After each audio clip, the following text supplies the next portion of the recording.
এই তারাপীঠের শ্মশানে আসতে গেলে দিনের বেলা কিছুই নেই, দিনের বেলা একদম নর্মাল সব কিছু, কিন্তু রাত্রিবেলা খুব ভাল লাগে। রাত্রিবেলা এখানে গান ঠান হয় ঠাকুরের, আর এই হোম যজ্ঞ টজ্ঞ হয়, দেখতে খুব ভালো লাগে, সবাই দেখে।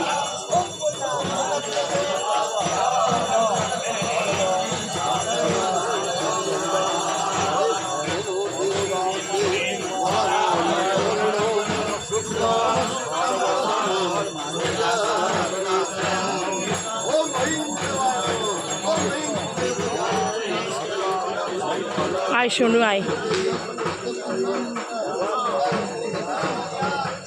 এগিয়ে চল, এগিয়ে চল। তো দিনের বেলা তো অতটাও ভালো লাগে না, দিনের বেলা নর্মাল, কিন্তু রাত্রিবেলা এত সুন্দর লাগে শ্মশানটা, মানে মহাশ্মশান, মানে মহাশ্মশানই বটে, খুব সুন্দর লাগে। আমি দুরাত এখানে রইলাম, কিন্তু দুরাত আমার মানে কালকেও বিকেলবেলা একটু ঘুরে গেছি, অতটা মানে জমজমাট লাগেনি, কিন্তু কালকে রাতে তো বিশাল জমজমাট লেগেছে।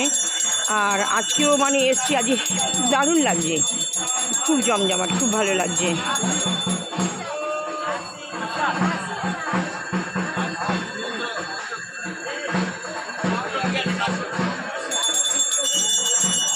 তবে কি বলো তো, এই হোমযজ্ঞের জায়গায় থাকা না বেশিক্ষণ মানে অ্যাকচুয়ালি উচিত না, কারণ অনেকে অনেক রকম কাজ নিয়ে এখানে আসে। তো কেউ ধরো শরীর খারাপের ভালো করার জন্য হোমযজ্ঞ করে, কেউ মনে করো অনেক কিছু, অনেকে ভূত তাড়ায়, অনেকে শরীর খারাপের জন্য আসে, যে যার অনেক প্রবলেম নিয়ে আসে।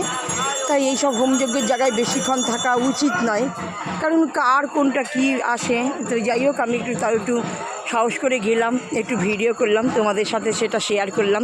তোমরা একটু দয়া করে আমাকে লাইক করে দাও আর সাবস্ক্রাইব করে দাও। আর